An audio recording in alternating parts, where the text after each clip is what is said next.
Good morning sir. Sir आपके life insurance adviser का assistant messenger mister दूत हाजिर है। अरे कैसे आ गए भाई?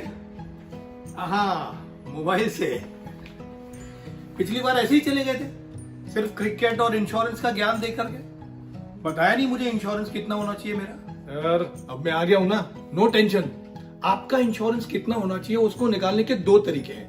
एक है इनकम रिप्लेसमेंट मेथड, जिसे हम कहते हैं ह्यूमन लाइफ वैल्यू, और एक है एक्सपेंस रिप्लेसमेंट मेथड। अब मुझे ये बताइए सर कि अगर आज आपको कुछ हो जाता है तो आपकी फैमिली को कितना लॉस होगा?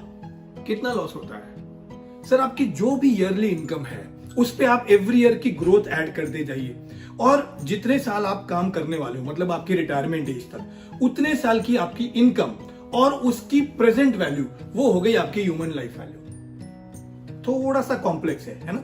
तो सर हम लोग एक काम करते हैं, जो आपकी ग्रोथ होने वाली है और जो आपने प्रेजेंट वैल्यू पकड़ा, उन दोनों को सेट ऑफ कर देते हैं। अभी सिंपल हो गया, आपकी जो भी ईयरली इनकम है मल्टीप्लाई बाय जितने साल आप काम करने वाले। सर मैं और सिंपल कर देता हूं, जनरली जिनकी एज 30 एंड बिलो होती है उनको हम 25 times of their yearly income देते हैं इंश्योरेंस।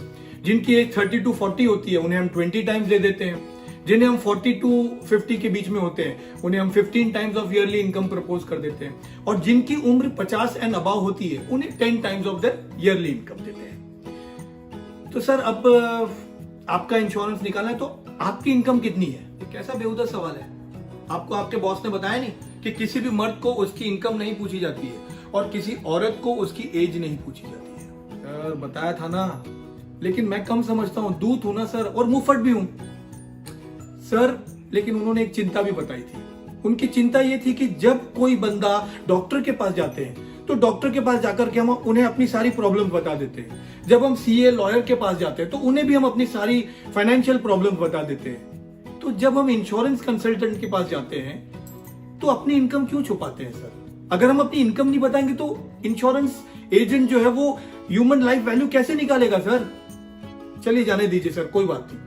आपको मैं दूसरे तरीके से बताता हूं कि आपका इंश्योरेंस कितना होना चाहिए। दूसरा तरीका है एक्सपेंस रिप्लेसमेंट मेथड, जिसे हम कहते हैं कैपिटल नीड एनालिसिस। सर वैसे आपका खर्चा कितना है, एक्सपेंसेस कितने हैं आपके? बहुत है भाई, पूछो मत। तुम्हारा क्या है? तुम तो मोबाइल में बैठे हो, तुम्हारा तो कोई खर्च नहीं है। हाँ सर, लेकिन आप लोगों का दर्द देखकर डर लगता है। पता है सब चीजें कितनी महंगी हो गई है। हम जब स्कूल में थे तो 5th स्टैंडर्ड में 5 रुपए फीस थी, 6th स्टैंडर्ड में 6 रुपए थी, और आज मेरे बच्चों के लिए 10,000 रुपीज पर मंथ एक बच्चे की फीस भर रहा हूं मैं। दोनों बच्चों के 20,000 रुपए। Best of the best school में जाते हैं मेरे बच्चे। वाह क्या बात है सर। अरे भाई एक बार होटल में बाहर जाते हैं ना तो कम से कम 2,000 रुपए का बिल आता है। एक बार कोई फिल्म देखने जाते हैं तो 250 रुपए की एक टिकट आती है। 200 रुपए के पॉपकॉर्न आते हैं। अरे भाई हम खाते थे 5 रुपए में पॉपकॉर्न, अब आते हैं 200 रुपए के। अब बताओ क्या करें? क्या बात कर रहे हो सर?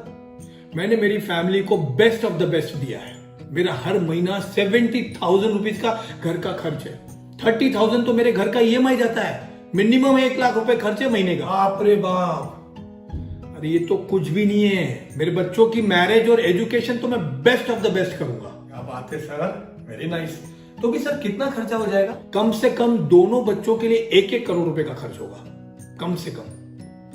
खैर जाने दो यार, तुम ये बताओ मेरा इंश्योरेंस कितना होना चाहिए? एक बार पहले सिफारिश कर देते ना सर मेरी, प्लीज। हाँ सिफारिश कर देता हूं यार।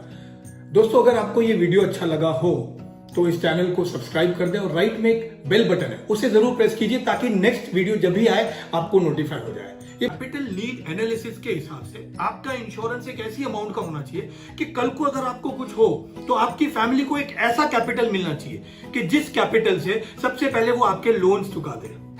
बैलेंस पैसों में से कुछ पैसों को वो सेविंग करें ताकि आपका जो सपना है आपके बच्चों का बेस्ट में बेस्ट एजुकेशन और मैरिज का, वो पूरा हो सके। और बाकी का जो बैलेंस पैसा है उस पैसों के इंटरेस्ट से आपको आपका जो मंथली एक्सपेंसेस है वो चलना चाहिए। एग्जाम्पल, अगर आपको कुछ होता है तो आपकी फैमिली को एक ऐसी अमाउंट मिलनी चाहिए कि जिस अमाउंट से सबसे पहले आपका जो हाउसिंग लोन है 30 लाख रुपीज का, वो हाउसिंग लोन चुका देंगे। उसके बाद में आपका जो मंथली एक्सपेंस है 70,000 मल्टीप्लाई बाय 12 8,40,000 का जो एक्सपेंस है उसके सामने आपको कम से कम 10 लाख रुपए की इनकम जनरेट करनी पड़ेगी, ताकि आप टैक्सेशन के बाद में 8.5 लाख रुपए बचे आपकी फैमिली के लिए। तो उस 10 लाख को जनरेट करने के लिए 2 करोड़ रुपए बैंक में रखने होंगे, ताकि एट द रेट ऑफ 5% आपकी फैमिली को 10 लाख रुपए मिलेंगे। तो हमें एक 2 करोड़ की और जरूरत है। प्लस आपने जो सपना देखा था आपके बच्चों का एजुकेशन और मैरिज, 2 करोड़ रुपए आपको उसके लिए लगने वाले, लेकिन उसकी प्रेजेंट वैल्यू लगभग 1 करोड़ रुपया है, तो वो भी आपको 1 करोड़ लगेगा। तो इन टोटलिटी आपको लगेगा 30 लाख, 2 करोड़ एंड 1 करोड़। तो लगभग सर आपको 3.3 करोड़ के इंश्योरेंस की जरूरत है मिनिमम। तो मुझे कौन सा प्लान लेने चाहिए जिससे मेरा इंश्योरेंस भी पूरा हो और मेरे लॉन्ग टर्म गोल्स भी पूरे हो? उसके लिए आप आज ही अभी आपके इंश्योरेंस एजेंट या मेरे बॉस से अपॉइंटमेंट ले लें। चलिए सर, बाय। अरे अरे किधर गया भाई, फिर गायब हो गया?